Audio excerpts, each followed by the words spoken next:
What if I told you that your wife of 15 years faked having cancer for 8 months just to cover up her affair with your best friend? And what if I told you she collected over $50,000 in donations from friends and family for her fake treatment while she was spending that money on hotel rooms with another man? This is my story of how I discovered the most twisted betrayal imaginable and made sure she faced the consequences she deserved. My name is Mark, I'm a software engineer from Denver, and this is how my perfect marriage became the most calculated deception I've ever witnessed. By the end of this video, you'll understand why some people are capable of evil that goes far beyond simple cheating. You'll also see how one man's attention to detail and refusal to be a victim led to the most satisfying revenge in legal history. So buckle up, because what you're about to hear will make you question everything you think you know about the people closest to you.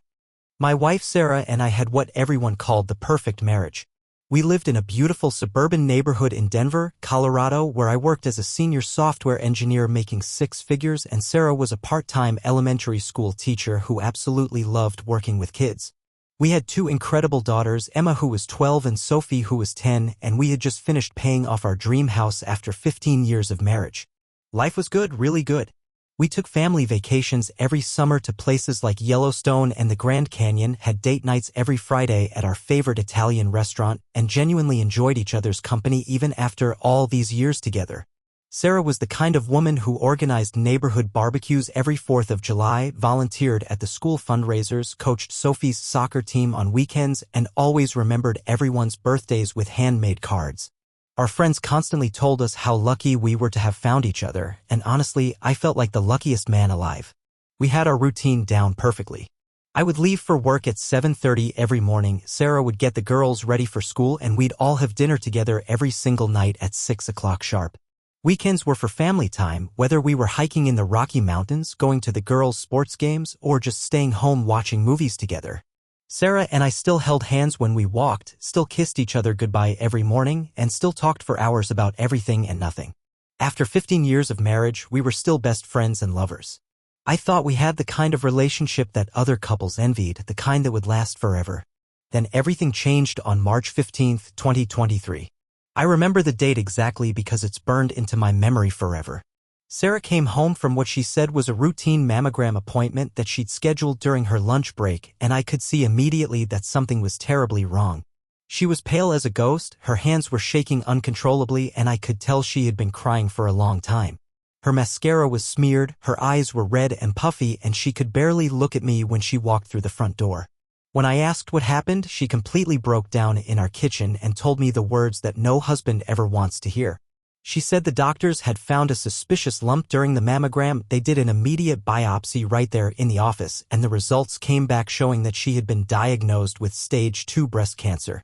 I watched this strong, vibrant woman who had never been sick a day in her life, who had given birth to our daughters without even taking pain medication, completely fall apart right in front of me. She explained through uncontrollable tears that the oncologist wanted to start aggressive chemotherapy immediately, 3 times a week for the next 6 months, followed by possible surgery depending on how well the treatment worked. The doctor had told her that caught at this stage, her survival rate was good, but the treatment was going to be brutal and life-changing. She was going to lose her hair, probably lose weight, and be sick constantly from the chemotherapy drugs. As her husband of 15 years, the father of her children, and the man who had promised to love her in sickness and in health, I immediately went into full protection mode. I told her to quit her teaching job immediately so she could focus entirely on getting better, that the kids needed their mother healthy more than we needed her income.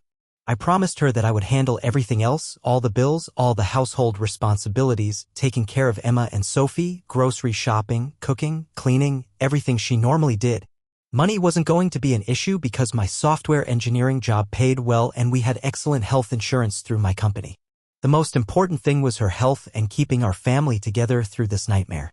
I researched everything I could about breast cancer treatment options, found the best oncology specialists in Colorado, called our insurance company to understand our coverage, and even started keeping a detailed journal to track her symptoms and progress through treatment.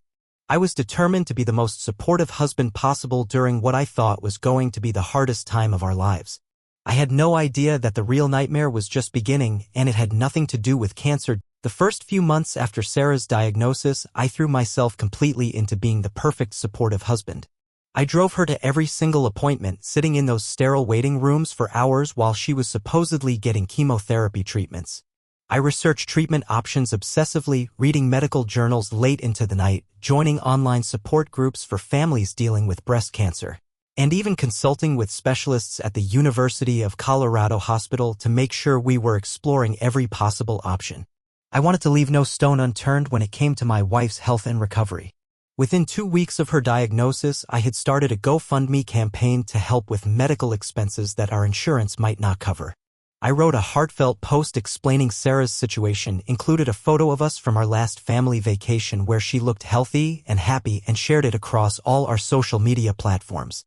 The response from our community was absolutely overwhelming and restored my faith in human kindness.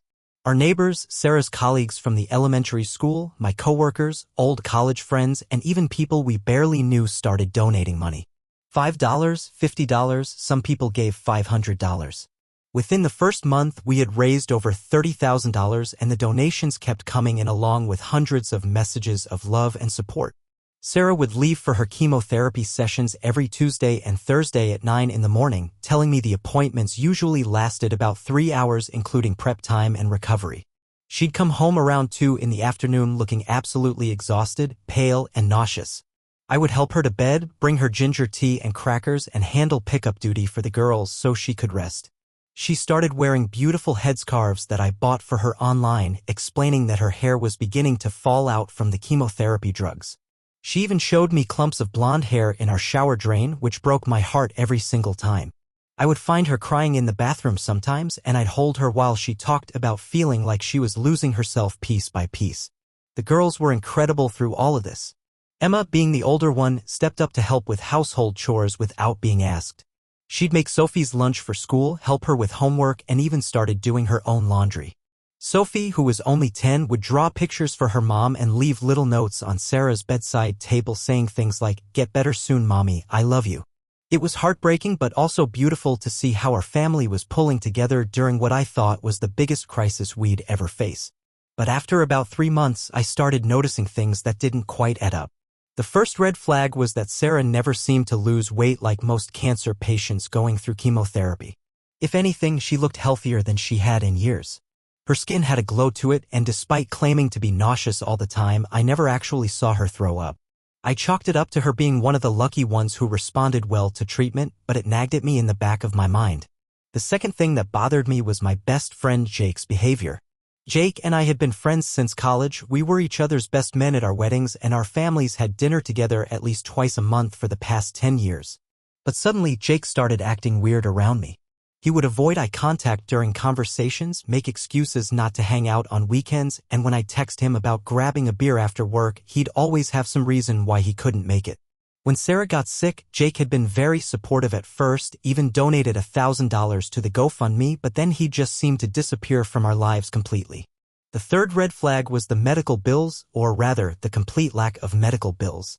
I handle all our finances, pay all our bills, and monitor our insurance claims religiously through my company's online portal. But I never saw any charges for oncology visits, chemotherapy treatments, or any cancer-related medical expenses. When I asked Sarah about this, she said the hospital had her email address and was handling all the billing electronically, sending everything directly to our insurance company. She said they told her not to worry about it, that they would work directly with our insurance to make sure everything was covered properly. But here's what really triggered my suspicion and changed everything. On a Thursday in June, I decided to surprise Sarah at one of her chemotherapy appointments. I wanted to bring her favorite soup from this little cafe downtown and maybe sit with her during part of her treatment if the nurses would allow it. I knew she was scheduled to be at Denver Health Medical Center's oncology wing, so I called the main number and asked to be transferred to the Cancer Treatment Center.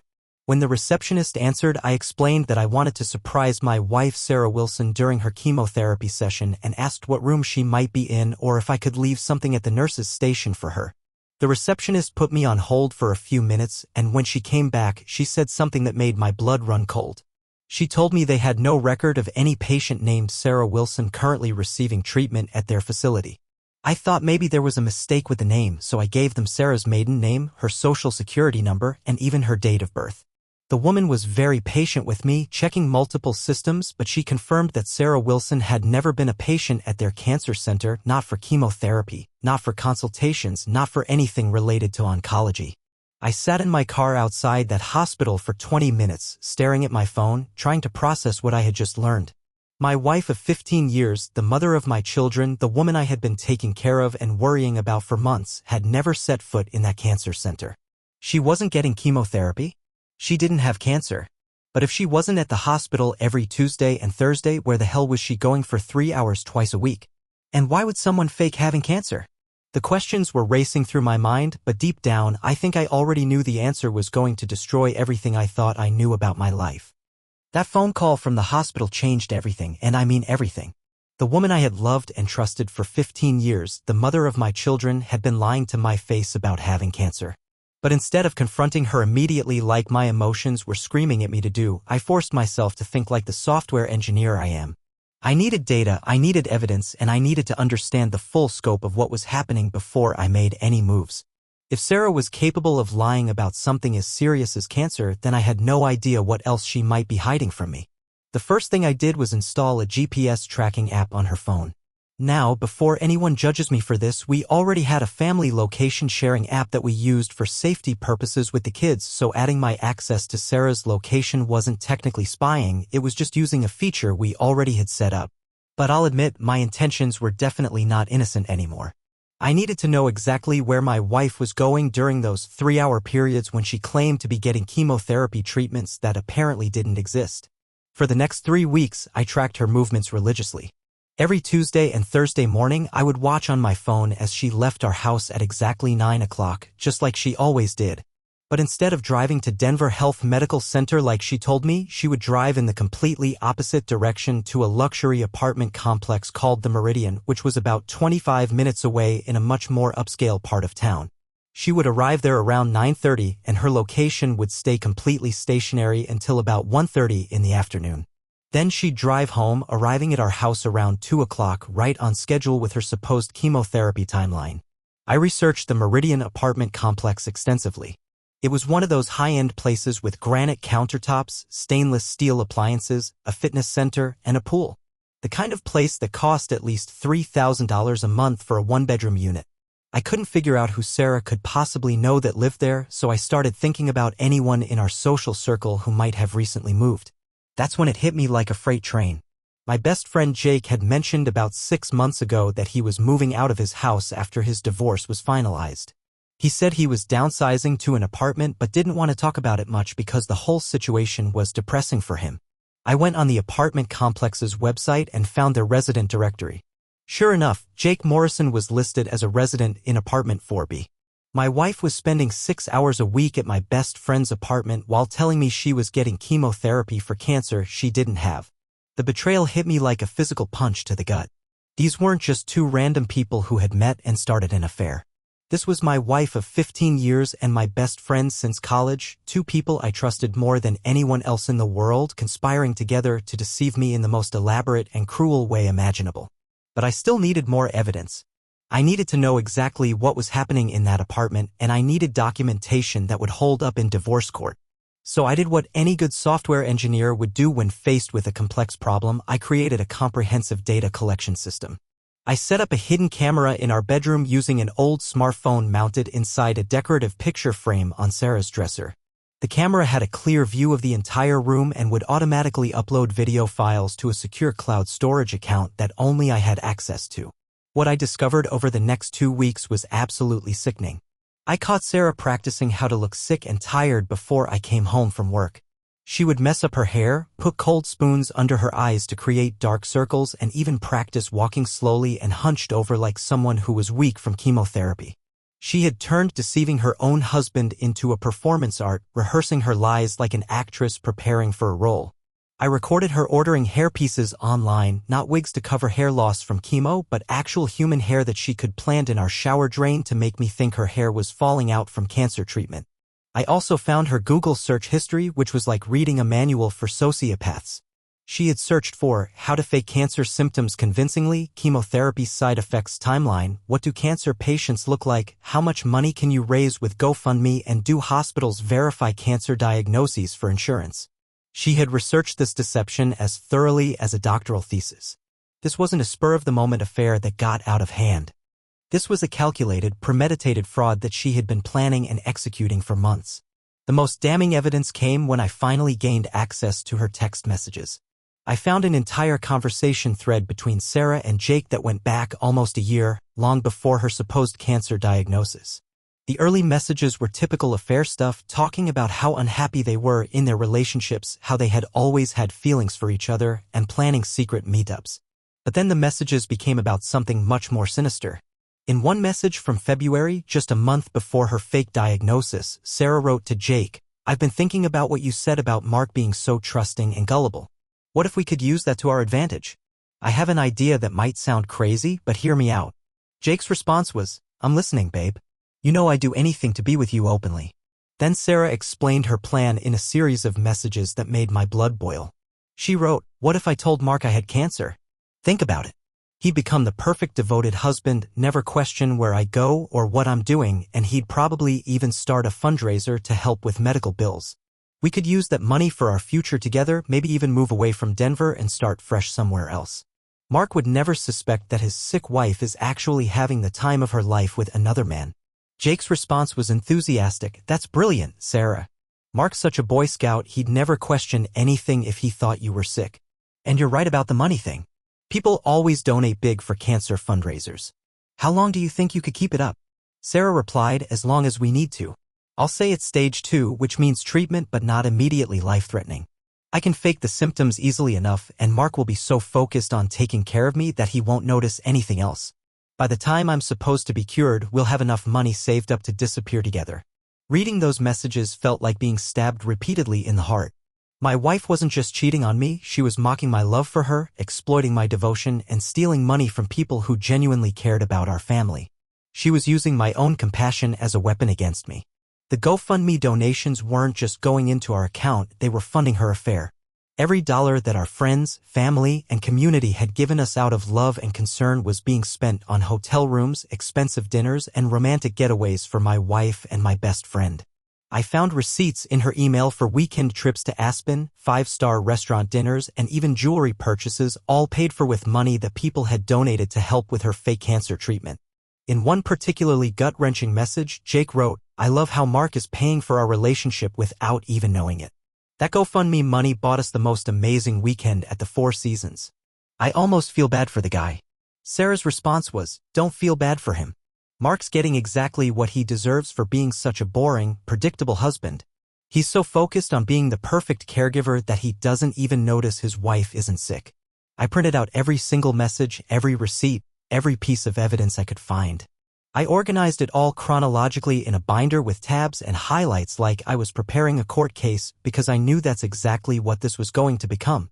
I had caught them red-handed in the most elaborate deception I could have ever imagined, and I was going to make sure they both paid the price for what they had done to me, to our children, and to everyone who had donated money believing they were helping a cancer patient. But I wasn't done gathering evidence yet. I needed to catch them in the act, on video, with no possible way for either of them to deny what was happening or come up with some elaborate explanation. I was going to confront them at Jake's apartment, but I was going to do it my way, on my terms, with everything documented and recorded. They had turned my life into a lie, but I was about to turn their lies into their worst nightmare. I planned the confrontation with the same methodical precision that I used for debugging complex software problems at work. This wasn't going to be an emotional outburst or a moment of blind rage. This was going to be a calculated exposure of their lies, recorded and documented so thoroughly that neither of them would have any escape route or plausible explanation. I had spent weeks gathering evidence, and now I was going to use that evidence to destroy their world just like they had destroyed mine. On Thursday morning, July 20th, I told Sarah that I had an important client meeting that would run late, but that I would pick up her favorite chicken noodle soup from Romano's Cafe for when she got home from her chemotherapy session. I kissed her goodbye like I had every morning for 15 years, told her I loved her, and watched her leave for what I knew was going to be the last time she ever lied to my face. She was wearing a beautiful sundress that I had bought her for our anniversary, along with makeup and jewelry that seemed like odd choices for someone about to spend 3 hours getting pumped full of chemotherapy drugs. Instead of going to work, I drove straight to the Meridian apartment complex and parked in a visitor spot that gave me a clear view of the main entrance and Jake's building. I had my phone fully charged with extra battery packs, multiple recording apps ready to go, and a folder containing printed copies of every piece of evidence I had gathered over the past month. At exactly 9:32 in the morning, I watched Sarah's white Honda pull into the parking lot and park in what was obviously Jake's designated residence spot. She had been doing this so many times that she knew exactly where to park. I waited exactly 2 hours, the amount of time that a typical chemotherapy session would take according to all my research. I wanted to catch them when they were comfortable, relaxed, and completely unsuspecting. At 11:30, I walked up to Jake's apartment building, took the elevator to the 4th floor, and stood outside apartment 4B for a moment to collect myself. I could hear music playing inside and what sounded like laughter. My wife, who was supposed to be sick with cancer, was laughing while our friends and family worried about her health and continued donating money to help with her fake medical expenses. I knocked on the door 3 times, firm and authoritative. I heard the music stop immediately, followed by urgent whispering that I couldn't quite make out. Then Jake's voice called out, "Who is it?" in a tone that sounded nervous and suspicious. This was the moment I had been waiting for, the moment when I would turn their comfortable lie into their worst nightmare. "Room service," I said in the most casual voice I could manage. I had practiced this line because I knew it would be confusing enough to get them to open the door without immediately recognizing my voice. I positioned myself to the side of the door where the peephole wouldn't show me clearly, and I had my phone already recording video with the camera pointed at the door. I heard more whispering, then footsteps approaching the door. The deadbolt turned, the door handle clicked, and Jake opened the door wearing nothing but boxer shorts and a confused expression. He looked to his left first, then to his right where I was standing, and when he saw me, his face went completely white. For a moment, neither of us said anything. We just stared at each other, my best friend since college and me, while my phone recorded every second of his shock and guilt. "Hey Jake," I said calmly, still recording. "I was just wondering if you could tell my wife that her chemotherapy session is over for today." His mouth opened and closed like a fish out of water, but no sound came out. Behind him, I could see Sarah frantically trying to put her clothes back on, but she had obviously been caught completely off guard. Before Jake could respond or try to close the door, I pushed past him and walked into the apartment with my phone still recording. The living room looked like a romantic getaway advertisement. There were candles burning on the coffee table, 2 wine glasses half full of expensive-looking red wine, and rose petals scattered on the couch. Sarah was standing by the bedroom doorway wearing only a lace bra and the sundress I had bought her, which was unzipped and hanging off her shoulders. When she saw me, she actually screamed and tried to cover herself with a throw pillow. "Hi honey," I said, my voice steady despite the fact that my heart was pounding so hard I thought it might explode. "How was your chemotherapy session today? You look remarkably healthy for someone who just spent 3 hours getting poison pumped into your veins." I panned the phone camera around the apartment, capturing the wine, the candles, the rose petals, and most importantly, both of their faces showing absolute terror and guilt. Sarah started crying immediately, but these weren't the tears of someone who was caught cheating. These were the tears of someone who knew they had been caught in a massive fraud that was about to destroy their entire life. "Mark, please, I can explain," she sobbed, trying to zip up her dress while still holding the pillow. "This isn't what it looks like." "Really?" I replied, still recording. "Because it looks like my wife, who has been pretending to have cancer for the past 4 months, is having an affair with my best friend in an apartment that she visits twice a week when she's supposed to be getting chemotherapy treatments that don't exist. It looks like the $50,000 that our friends and family donated to help with your fake medical expenses has been paying for this romantic love nest. But please, Sarah, explain to me what this actually is, because I'm very curious to hear your version." Jake finally found his voice and tried to step between me and Sarah. "Mark, man, just calm down. Let's talk about this like adults." But I wasn't interested in talking to Jake. I was focused entirely on my wife, the woman who had looked me in the eye every single day for 4 months and lied about having a life-threatening disease. I reached into my folder and pulled out printed copies of their text messages, bank statements showing how the GoFundMe money was being spent, and screenshots of Sarah's Google searches about faking cancer symptoms. "I have everything," I told her. spreading the papers out on Jake's coffee table next to the wine glasses. Every text message, every receipt, every lie you've told. I know you've been planning this for almost a year. I know you researched how to fake cancer symptoms. I know you've been using donation money to pay for hotel rooms and romantic dinners. I know everything. Sarah's crying turned into hyperventilating when she saw the evidence laid out in front of her. She realized that this wasn't just about getting caught cheating. This was about getting caught committing fraud, stealing money from people under false pretenses, and lying about having a disease that kills hundreds of thousands of people every year. Jake was staring at the papers with his mouth hanging open, finally understanding that their little affair had turned into a federal crime. I want you to understand something very clearly, I said to both of them, still recording everything. You didn't just cheat on me. You mocked every person who has actually fought cancer. You stole money from people who care about our family. You traumatized our daughters by making them think their mother might die. And you turned my love for you into a weapon against me. This isn't just adultery. This is fraud. And I'm going to make sure both of you face every single consequence for what you've done. I turned off the recording, put my phone in my pocket, and looked at Sarah one last time. I'll be filing for divorce tomorrow morning. Don't come home tonight. Don't call me. Don't text me. And don't you dare try to contact Emma and Sophie until you're ready to explain to them why you lied about having cancer. Your stuff will be packed and waiting on the front porch. Then I walked out of that apartment and left them both sitting there in their romantic setup, surrounded by the evidence of their own destruction. Walking out of that apartment was simultaneously the hardest and most liberating moment of my entire life. I drove home in complete silence, not even turning on the radio, just processing the magnitude of what I had discovered and what I was about to do. When I pulled into our driveway, I sat in my car for 10 minutes looking at the house where Sarah and I had built what I thought was a perfect life together. The girls wouldn't be home from school for another 3 hours, which gave me time to start executing the plan I had been developing in my head for weeks. The first thing I did was call my brother-in-law David, who's a criminal defense attorney, and asked him to recommend the best divorce lawyer in Denver who specialized in fraud cases. Within 2 hours, I was sitting in the office of Margaret Chin, a woman who had built her reputation destroying cheating spouses in court and recovering assets from financial fraud cases. When I showed her all my evidence, her eyes lit up like she had just been handed a winning lottery ticket. This is the most thoroughly documented case of marital fraud I've seen in 20 years, she told me, flipping through my organized binder of evidence. Your wife didn't just commit adultery, she committed wire fraud, mail fraud, and theft by deception. The fact that she used GoFundMe and crossed state lines when she spent donation money on trips makes this a federal case. We're not just talking about divorce court here, we're talking about federal prison. Margaret helped me understand that I needed to move quickly and strategically. We filed an emergency restraining order that same day, preventing Sarah from accessing any of our joint accounts or returning to the house. We also filed a motion for immediate full custody of Emma and Sophie based on the evidence that Sarah had been psychologically manipulating them by faking a terminal illness. The judge granted both motions within 48 hours after reviewing the evidence. But the legal proceedings were just the beginning of Sarah's nightmare.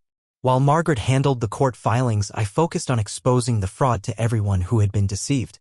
I spent an entire weekend creating a detailed document that outlined everything I had discovered, complete with screenshots of text messages, bank records, and photos from Jake's apartment.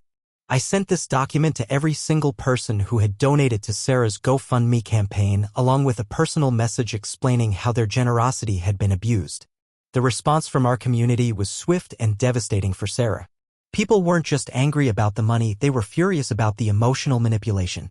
Our neighbor Mrs. Peterson, whose own daughter had died from breast cancer 2 years earlier, called me crying and said she felt physically sick knowing that Sarah had been mocking her daughter's memory. My coworker Tom, who had donated $500 and shared Sarah's GoFundMe with his entire network, posted a public Facebook warning about the fraud that got shared over 3,000 times. The most satisfying part was watching Sarah's carefully constructed social media presence crumble in real time. Within days of my evidence going public, her Facebook and Instagram accounts were flooded with comments from people demanding their money back and expressing their disgust at her deception. Former friends and colleagues were sharing screenshots of her fake cancer posts alongside photos I had taken of her and Jake together, creating a before and after timeline that showed exactly how elaborate her lies had been. Jake's life imploded even faster than Sarah's. His employer, a prestigious engineering firm that valued integrity and client trust above everything else, fired him immediately when they learned about his role in the fraud. The company's HR director told me privately that they couldn't risk having someone involved in a federal fraud case representing their business to clients. Jake's ex-wife, who had been receiving alimony payments, filed a motion to increase those payments based on his involvement in the GoFundMe fraud, arguing that he had hidden assets. The federal investigation moved surprisingly quickly. The FBI's Financial Crimes Unit took my evidence seriously because the case involved interstate commerce, wire fraud, and a pattern of deception that suggested Sarah and Jake might have done this before. Agent Rodriguez, who was assigned to the case, told me that fake medical fundraising had become a growing problem and they were eager to make an example of someone who had executed such an elaborate scheme. Sarah tried to contact me dozens of times after I exposed everything, but I had blocked her number and instructed my lawyer to handle all communication. The few messages that got through to me via mutual friends were pathetic attempts at damage control. She claimed she had been emotionally confused and that the affair had spiraled out of control, but she never once apologized for faking cancer or stealing money from people who cared about our family. The court proceedings were brutal for Sarah but incredibly satisfying for me. During her deposition, she was forced to sit across from Margaret and answer detailed questions about every aspect of her deception while being recorded for evidence. Margaret grilled her about the Google searches for faking cancer symptoms, the fake hair she had planted in our shower, and the specific ways she had used donation money to fund her affair. By the end of the 6-hour deposition, Sarah looked like she had aged 10 years. The judge in our divorce case, the Honorable Patricia Williams, made it clear from the beginning that she had never seen such a calculated case of fraud within a marriage. During the final hearing, she said, "Mrs. Wilson didn't just betray her husband, she betrayed every cancer patient and survivor, every person who donated money in good faith, and her own children who lived in fear of losing their mother. This court finds her actions to be among the most unconscionable I have encountered in 30 years on the bench." I was awarded full custody of Emma and Sophie, with Sarah receiving only supervised visitation rights that she had to pay for herself. The judge also ordered Sarah to pay me spousal support, which was almost unheard of in cases where the woman had been the primary breadwinner, but the fraud changed everything.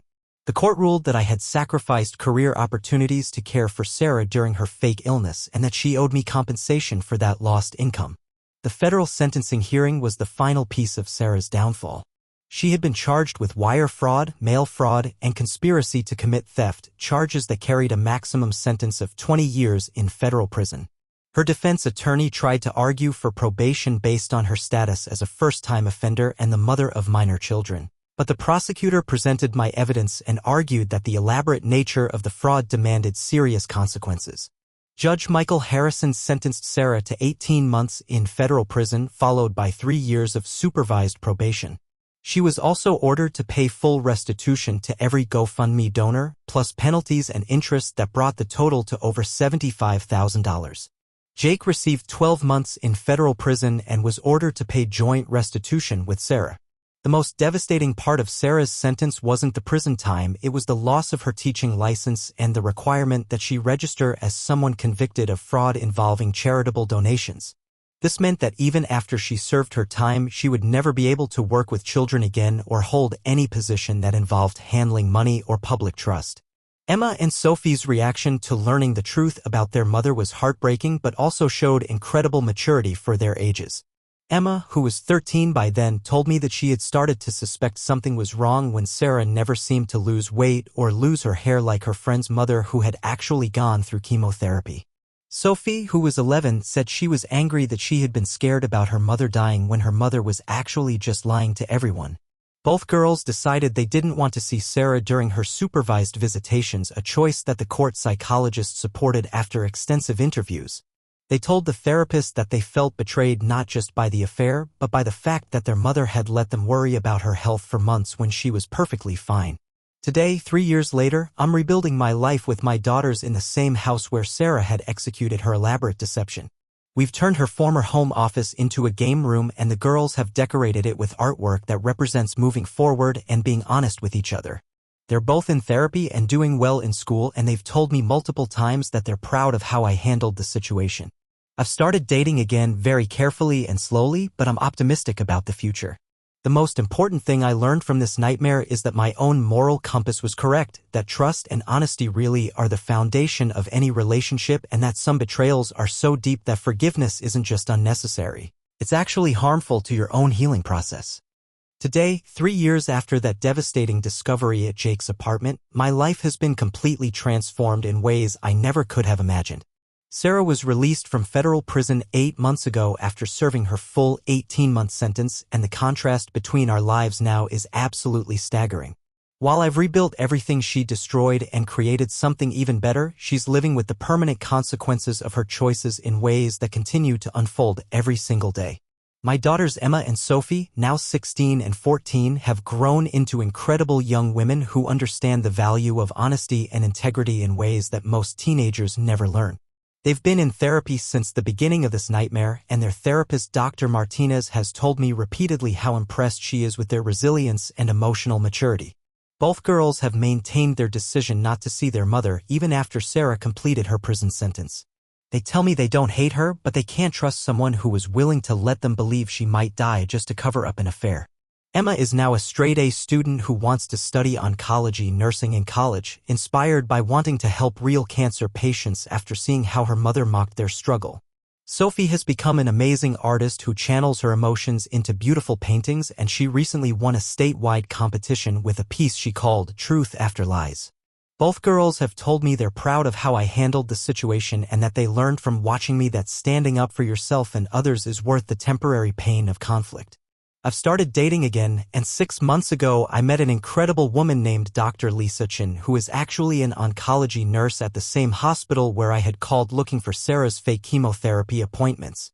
Lisa has seen firsthand the real impact of cancer on patients and families, and when I told her Sarah's story, she was horrified but also impressed by how thoroughly I had documented everything and ensured that justice was served. Lisa and I have been taking things very slowly, both because of my past trauma and because I want to make sure Emma and Sophie are completely comfortable with any relationship I pursue. Professionally, my career has actually flourished since the divorce. The discipline and analytical skills that helped me uncover Sarah's deception have made me an even better software engineer, and I was promoted to senior architect at my company last year. I've also started a side consulting business helping other people document evidence of fraud and deception, particularly in cases involving fake medical fundraising campaigns. The FBI has even consulted with me on similar cases because my methodical approach to evidence gathering has become something of a model for financial fraud investigations. Sarah's life, on the other hand, has been completely destroyed by the choices she made. When she was released from prison, she moved back in with her parents in a small town outside Colorado Springs because she couldn't afford her own place and couldn't find employment. Her teaching license was permanently revoked, and her federal fraud conviction makes her unemployable in any position that involves trust, money, or working with vulnerable populations.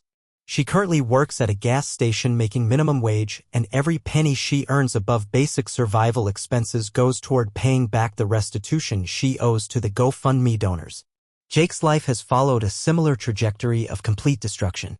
His engineering career is over, his security clearance was permanently revoked, and he lost his professional licenses in 3 states.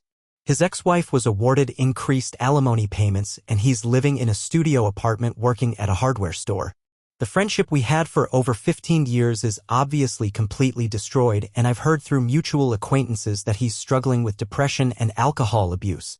The most satisfying aspect of this entire nightmare is that Sarah has tried multiple times to reconnect with Emma and Sophie, but they refuse to see her.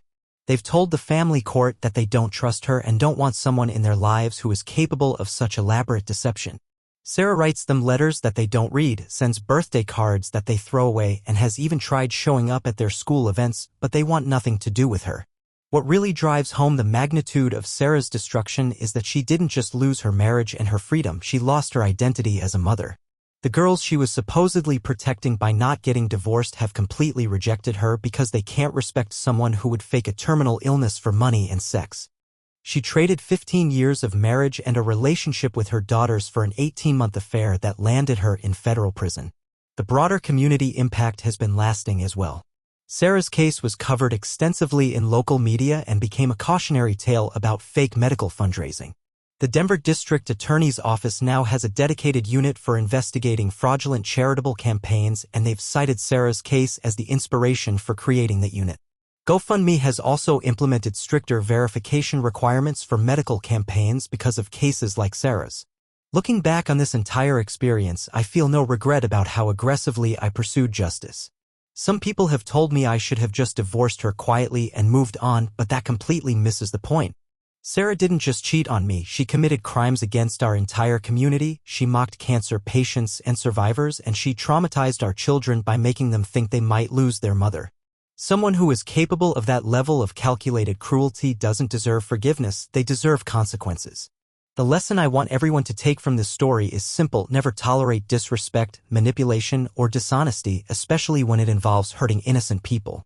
Trust your instincts when something doesn't feel right, document everything carefully, and don't let anyone convince you that you're overreacting when you're actually uncovering the truth. Sometimes the people closest to us are capable of unimaginable betrayal, but that doesn't mean we have to be victims. We can choose to fight back, expose the truth, and rebuild something better from the ashes of their deception. And sometimes the best revenge isn't getting even, it's simply living a better life than the person who tried to destroy yours.